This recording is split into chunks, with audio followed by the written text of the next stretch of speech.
Salvation Army co-founder Catherine Booth said, if we are to better the future, we must disturb the present. This is the Disturbance podcast from Salvation Army Women's Ministries. Hi, and welcome to the Disturbance podcast. Hey, first of all, I just want to say we're recording from home today due to pandemic-related shenanigans. So hopefully the sound quality will be great, but please just apologies if it's not as great as normal. Hey, we're going to do something a bit different than what we've done the last couple of times, and this is to kick off our special Easter series, which we're calling Alive.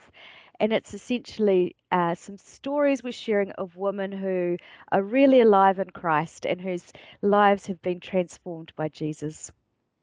As we know, Easter is arguably the most sacred time in the Christian calendar, where we remember Jesus, who through his death and resurrection restored us to God. The Bible tells us that if we believe in Jesus, we will be saved. But did you know that the Greek word for saved is sozo? Cool word, sozo. But this is a real richness of meaning. It means to keep safe and sound, to rescue from danger, destruction, or death, which is often how we see it. But it also means to make well, heal disease, and restore to health.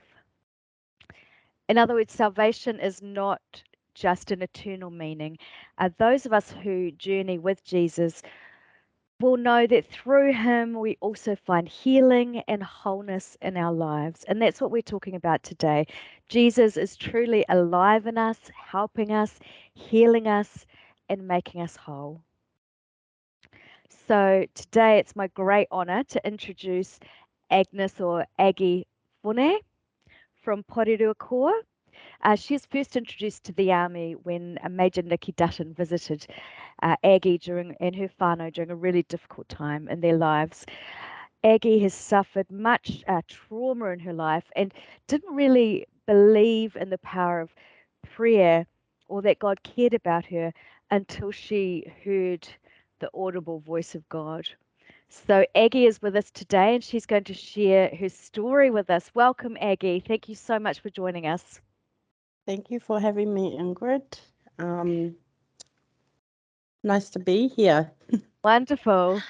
Hey, Aggie, so let's start at the beginning. Tell us about your early life, how you grew up, and how your relationship with God first started.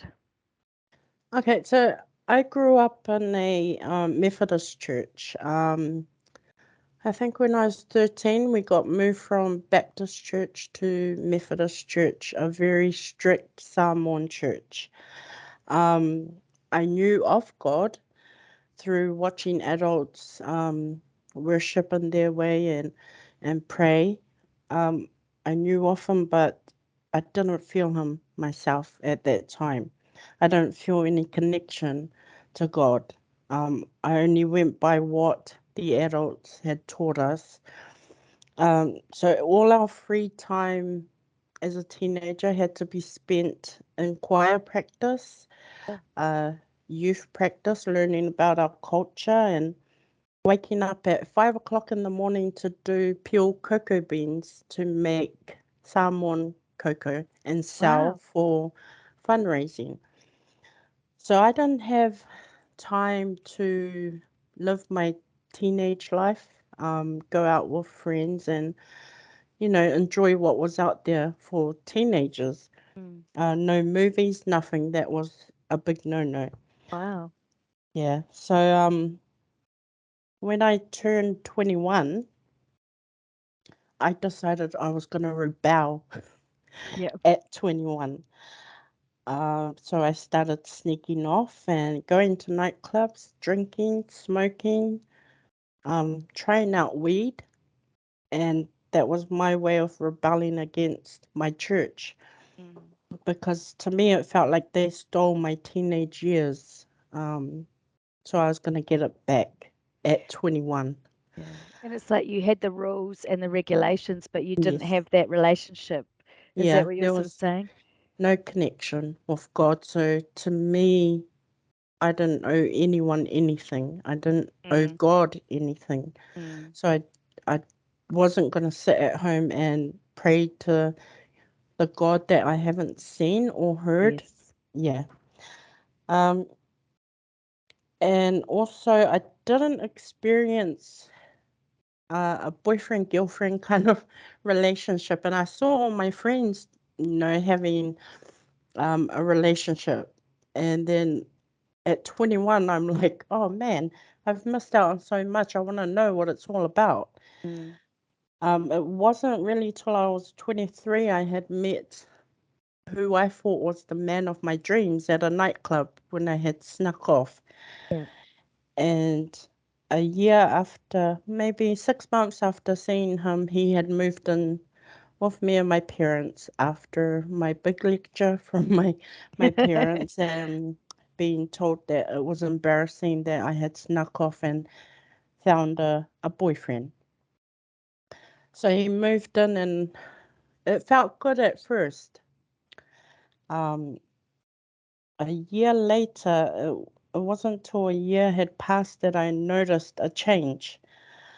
To me, I thought I was being punished for rebelling at 21 and not listening to my parents, because there's a saying, if you don't listen to your parents, it will come back to you tenfold and you will be punished. Wow. That's what we were made to believe. Wow. Yeah. So after that year, I noticed that I wasn't allowed to see my sister. I wasn't allowed to see my niece, and I wasn't allowed to go out with them on um, movie nights, girl night out, and stuff like that. And then I started wearing lipstick. I was told to take it off. That was by my boyfriend that had started living with us. So it was him that was telling you weren't allowed yeah. to do these things. So when I put lipstick on, I was told to take it off. That would be followed by a slap. Um, Take your time. if I had my hair done up a certain way, I was told to take it down. My hair was pulled, and I was whacked in the head. To me, that was normal because we were told to keep things like that quiet. Right.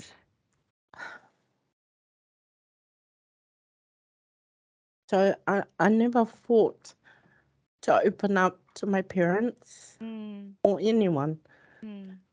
Um, it wasn't till after all that I lived through it. I handled it. That's what I thought. One day this guy, the man of my dreams, or who I thought, he had said he was going to go to the shop. He didn't return until 3 weeks later. He snuck through my window when my parents had gone to work, and decided to rape me. Um,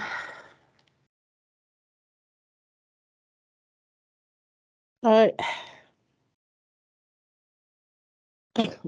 he raped me in front of two of his cousins. That night, when that had happened, I broke down. Yeah. At first, I was shocked, and in my head, I was thinking, well, I can't go tell anyone because they're not going to believe me. Reason being was we were in a relationship, so I had all these thoughts going through my head. I can't tell anyone because we've been told you keep those things quiet or bring shame to your family. So I kept it quiet. But at that moment, my body felt tingly, Yeah. and I was crying, pouring my heart out, asking God why. If you are real, why did you just let that happen to me? Uh, what have I done? Is it because I didn't worship you enough? I didn't pray. And then I heard his voice. And this is how I always remember God speak to me the first time.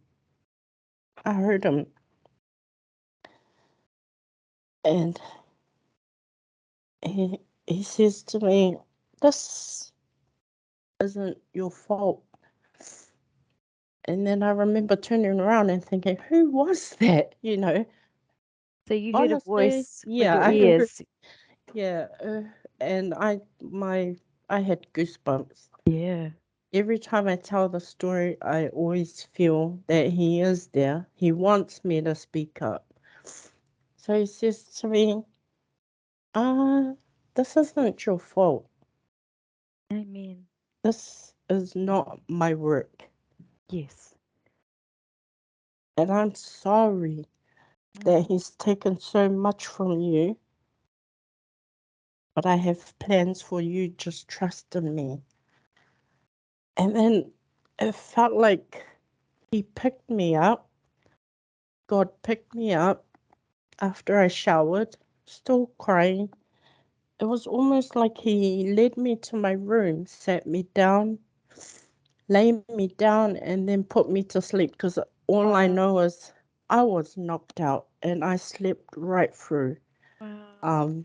No tears, nothing. It felt like what had just happened had disappeared. And that feeling I will never ever forget. That's when I first heard God speak to me and I felt him. Mm. And that's one day that I'll never forget. Can I just reflect back to you, Yep. that feeling that you had all your life, or that feeling you had in the relationship anyway, that maybe this is your fault because you didn't obey the rules. So, Yep. like, what a beautiful voice from God for to hear him say it's not your fault, and Yeah. this isn't me, this isn't me, God doing this, and Yeah. like that gives me shivers as well, just to Yeah. think about that and the healing in that moment. I think that's really just beautiful, Aggie. How amazing. The effect of the voice of God made me sit down and think. At first, I kept trying to think back. Well, what did I do wrong to deserve all that? Mm. I think the shame that I had of it being done in front of people I didn't know. Oh, Um, I I wanted to lock myself away because I didn't want to go out into the open and then I spot them and they spot me and oh whisper. But gosh. then I spent a week indoors, and indoors, God keeps speaking to me like he'd be saying things like, "We're gonna be fine," you know. Mm. I have a better plan for us. Yes. There's yeah, something's on the way. You just have to trust and believe in me. So I spent a lot of time in that first week praying, something I never did um till that had happened. Mm. And I remember one time I prayed and I asked God, I said to him, I'm not sure if I'm supposed to ask for things like this, but I feel like you need to bring someone into my life that will help me carry this. Yes. I need I know you love me, God, but I need someone to remind me of who I am and Human hands. I am worthy of Absolutely. love. Yes. So I prayed and then I had tried I don't know if you remember this, but they had a line called Hot Gossip. Yes, I thought, oh, I'll give this a go. And then I had left my introduction on there, but no phone number. And then a week later, a good friend of mine had come to me and said, oh, Aggie, there's this guy that's walking around the center asking for you, asking if we know you. And then I'm like, oh yeah, don't give my number because, I'm not ready. But then I went home and he called me. And then this mystery man called me Yeah. and he asked me for a date. Yes. And I I didn't want to go. But then God's like in the background. Remember, you knelt down and you asked me for this person. Here he is. Yes. So I refer to him as my Tongan warrior. Cool. We went on a date and we're coming up to our 19th year wedding Oh, anniversary this year. yay. If God can use hot gossip, he can use anything, Yeah. right? I think wasn't it a sort of like a phone sort of line Yeah. where you Yeah. get A together and you can dating line. chat? Yeah. Yeah, group chat. That precursor to like being online group chat. Yeah. So yeah. So anyway, your Tongan warrior. Tell me about him, and tell me Um, about what happened next in your life. yeah. So I met him and things went really good. In 2004, I was told that I wouldn't be able to get pregnant. I won't have, Really?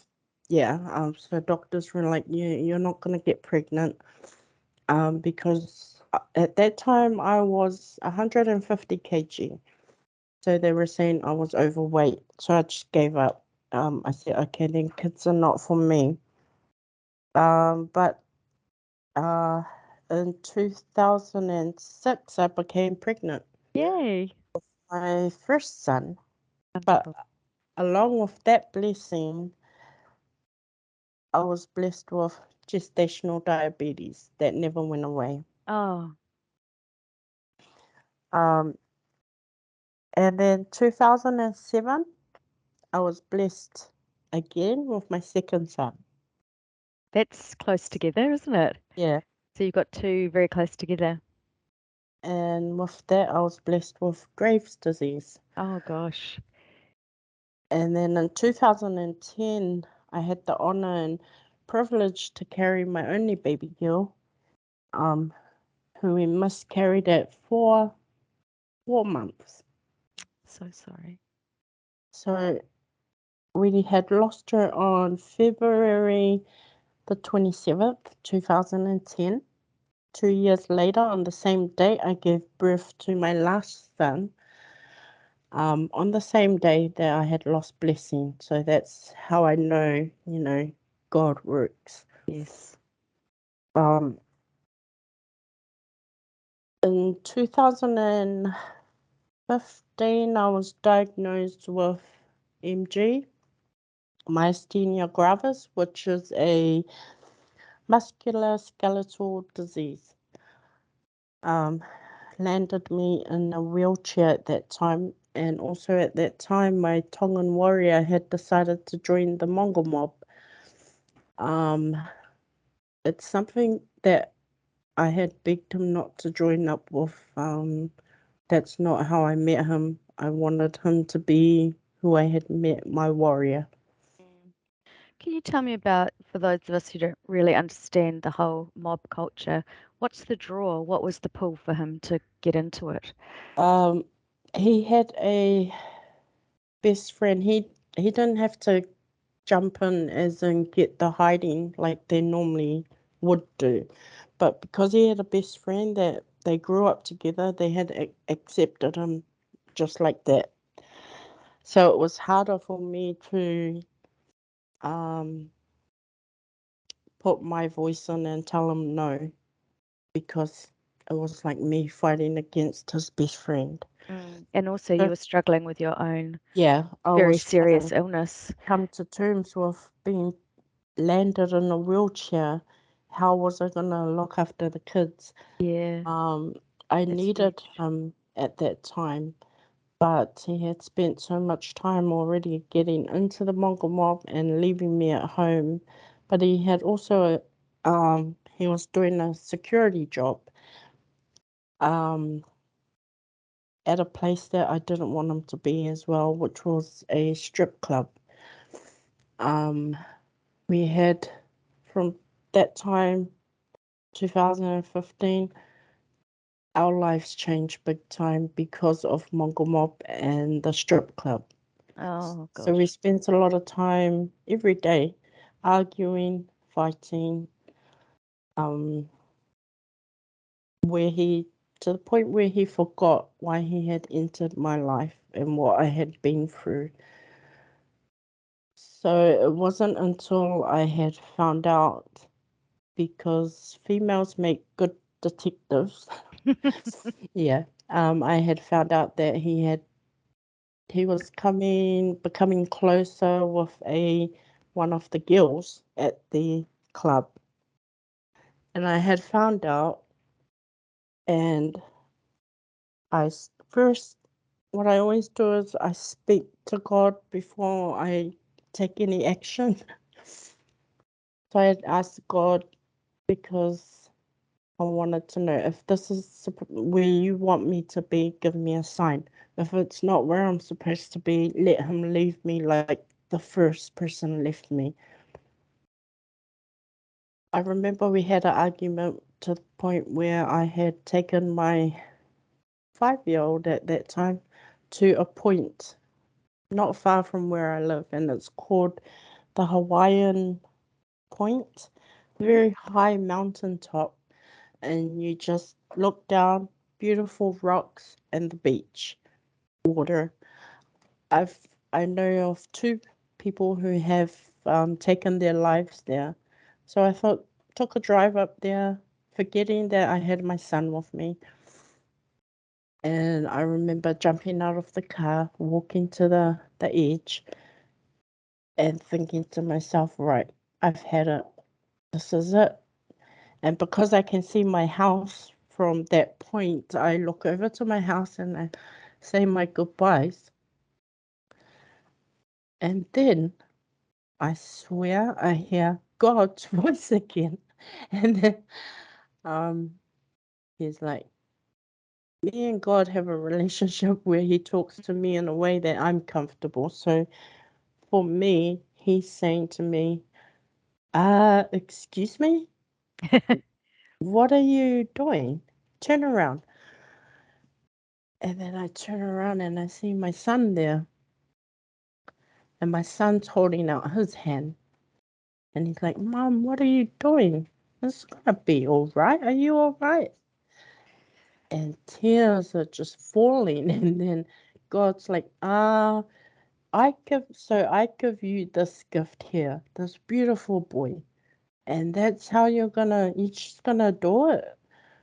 Turn around, get back in the car. It's like almost getting a grounding from God. And I fall down on my knees, and my son comes up, helps me up.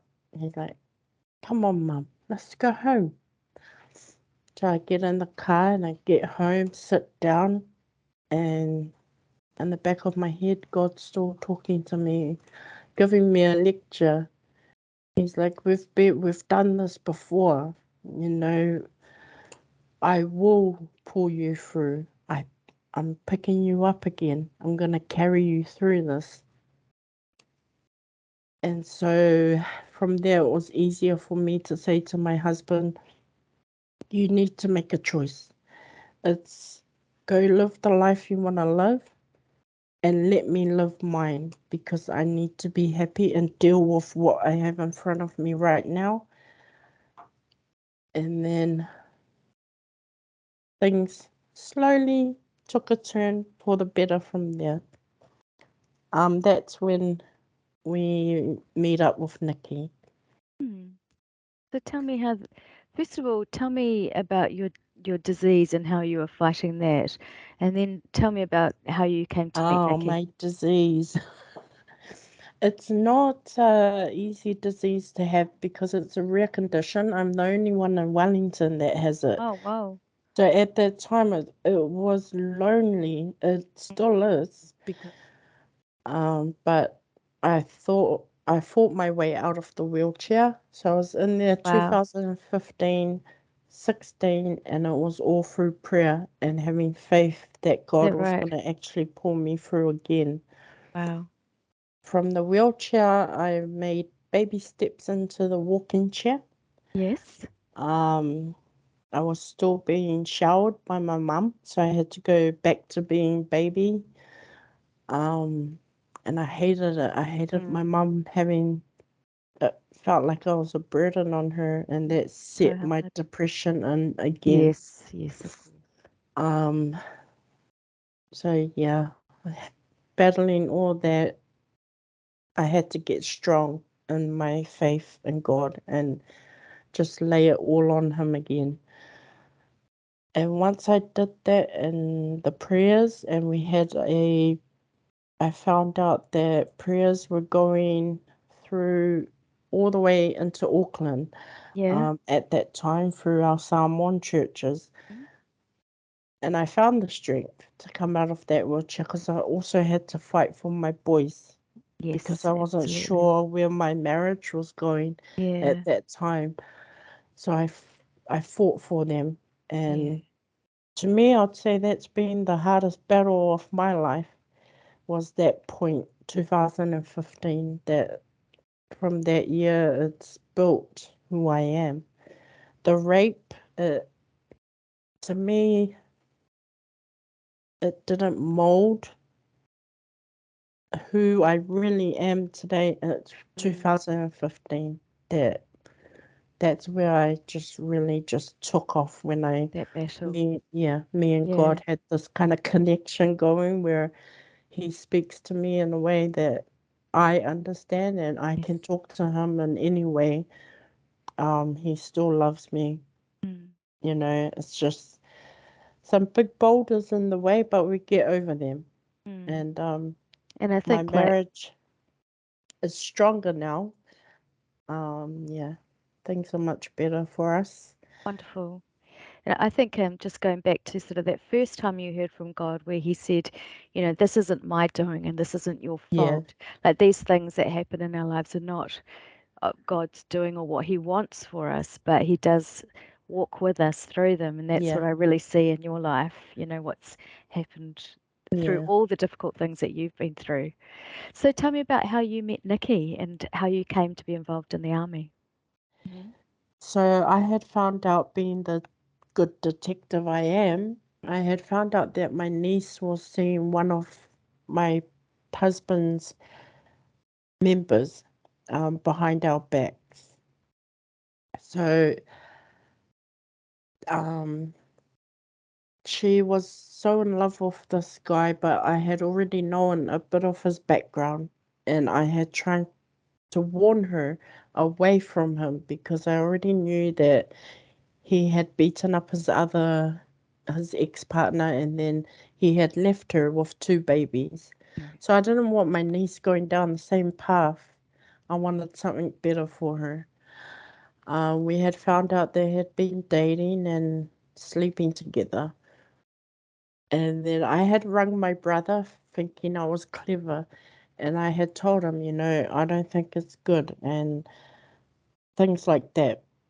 And then I had rung Lily, and Lily and I had a big argument over the phone. And then I got a call from my brother again saying, that's my daughter. You don't need to interfere.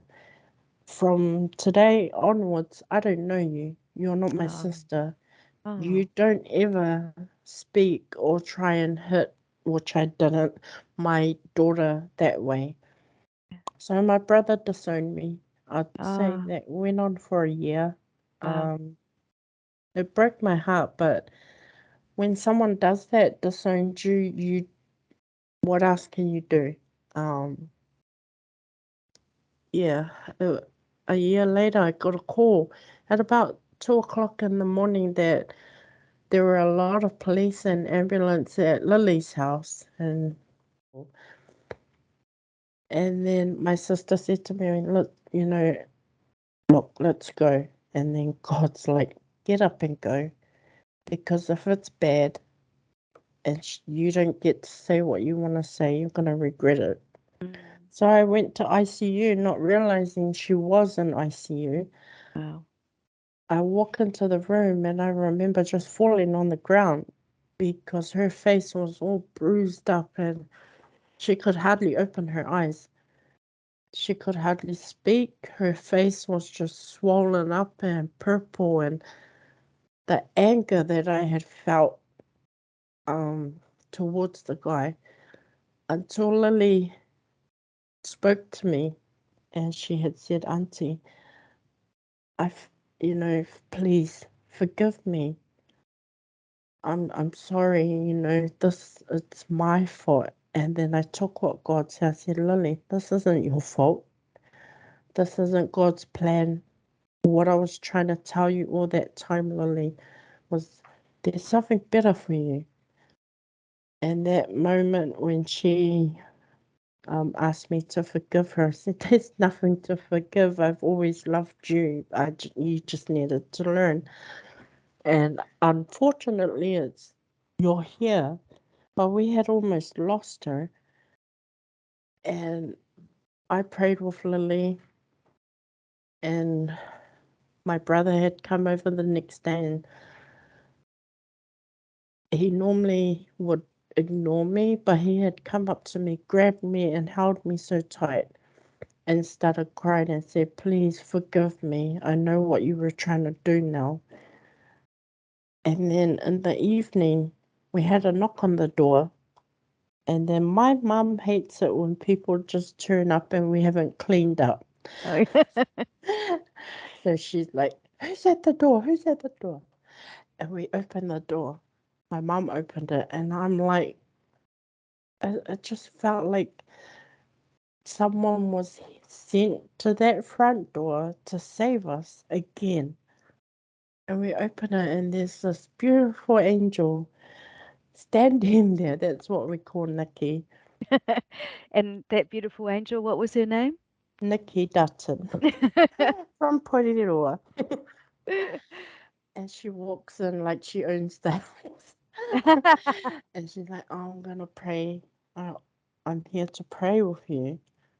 Oh, my Lord. She starts praying, and then I start crying because I'm a bit of a crybaby. But it's the words. It's what she was praying about.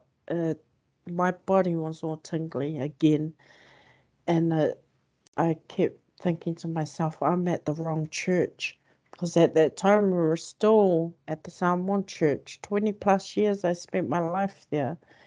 Um, it felt like when Nikki had left that evening, I said to myself, Mum, I think we're in the wrong place. None of our own ministers had rung or messaged us or anything or prayed for Lily.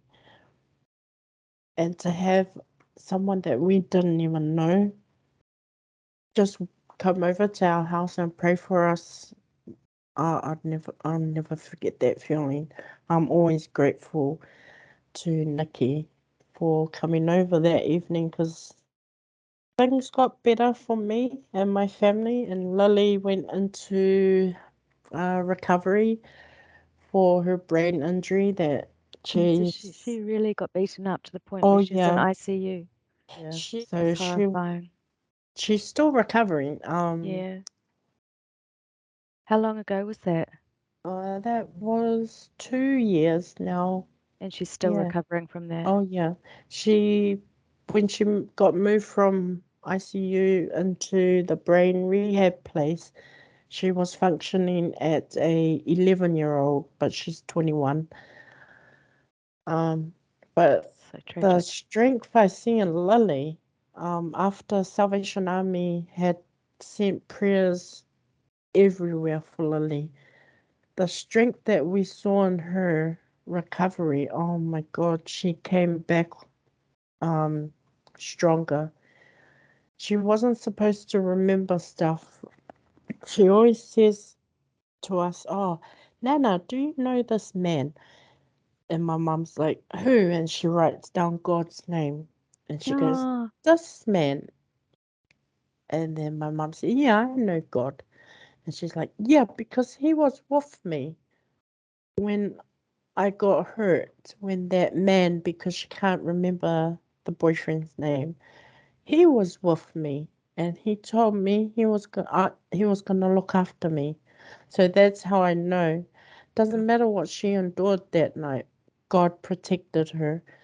But Lily is now in a new relationship, and this guy is, I would say, Lily's twin.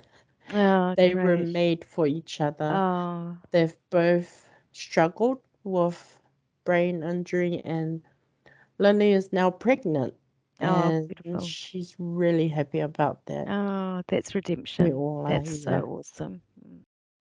Hey, so tell me what happened with your whānau after Nikki had come and prayed with you.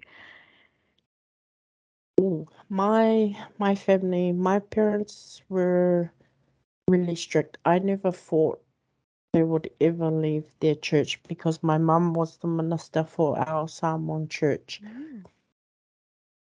And then after Nikki had left, we sat down and we started talking about things like, Mum, I think we're in the wrong place. And then my mum says to me, oh, thank God. I'm glad someone said it. I'm feeling that way too. I think Nikki coming over to our place is a sign. And I'm like, yes, it is. And then so we decided to attend a Sunday service.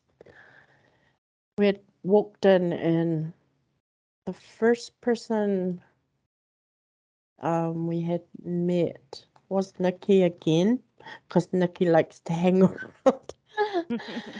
And She's the angel that's been yeah, sent she to is the be near angel. you. Yeah. And so all these people were coming up to us and welcoming us and all that feeling. It felt like I was home. It felt like my family was finally home. We are where we're supposed to be. And it was almost like God said, you got it. We're here. And then my husband, he was still in the mob when we came to Salvation Army. We went home and he's like, oh, that was a different feeling. Um, and so he decided to hand his patch in. Wow. He gave up the Mongol mob, which I'm very proud of him for doing. It wasn't an easy choice for him, I understand, but it's the right choice for our family. And What he's effect did decided, what effect did that have on your family when he just made that decision? my not only me, but my mom was really happy. My sons they're much better now because they tried to follow their dad, and that's something that I didn't want for them. So now they've come back down to reality and they're just being them. That's something I wanted for a long time. Yeah. But yeah, coming into the core, Poro core is the most life-changing thing for us. The things that have happened to my family now, we're still getting boulders thrown at us, but it's kind of like calming. There's Mm. no anger. If someone does something to me now, the old me would react by going to their house or embarrassing them on Facebook, going for revenge at 100, just go for them, hurt them back. But after meeting Nikki, it's more calming. I found ways to deal with it. I normally talk to God, but I've had someone hurt me recently, and it's like I don't know. I didn't feel any feelings, and it's like weird because I just let it slide, and I You feel forgive the protected. person, and then Mm. I pray for them. Yeah. Forgiveness is a huge thing, isn't it, Oh to be able to yeah, it's do much that? more peaceful. Much more peace in your life when you forgive. I've Mm. forgiven the guy that raped me, and after thinking about it, I was like, oh man, I feel sorry for him. I feel sorry for my ex, that he had to go to that length. You know, he had to become a monster to prove something to who? Because in the end, he only hurt himself, not me. Absolutely. And that's, I mean, what an amazing journey you've been on to be able to come to that place of Oh, yeah. forgiveness. That's incredible. The peace that I feel now and what I see in all my family members, we're so tight now. We're able to open up to each other, and my marriage is going really good. Um, Everything seems perfect, even with other barriers in the way.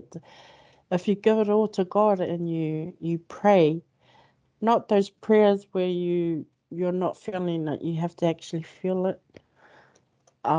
You'll just feel that big release, and that's when you know God's there. And I love Him so much. I can't even words can't even explain. Wow. And I think, one of the things that I've been thinking about while you've been talking is this, your ability to share your story is such a breaking of shame on for other people who can hear it, who Mm. are maybe in similar situations but feel ashamed that they can't speak it Yeah, out, whether it be domestic violence or just, other things, um, sexual assault, or many of, depression, these things, and that you spoke them out openly and said that, God told you it's not your fault.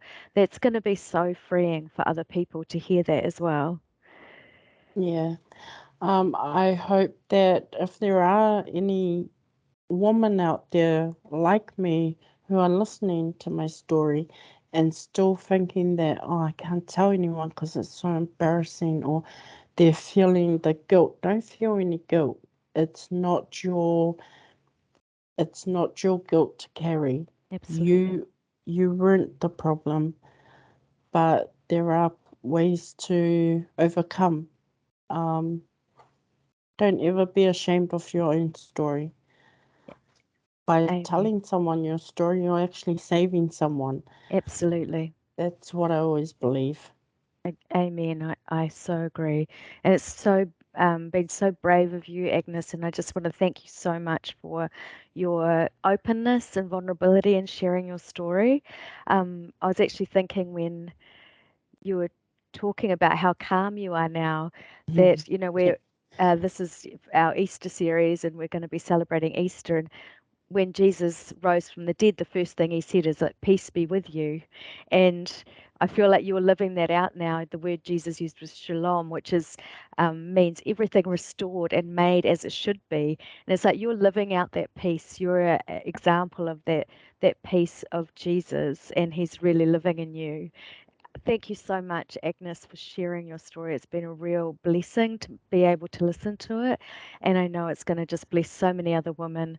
Your openness, the truth of your story, and the healing that came in and through your relationship with Jesus. I just want to bless you so much, Agnes. Thank you for sharing it and being with me today and to do this.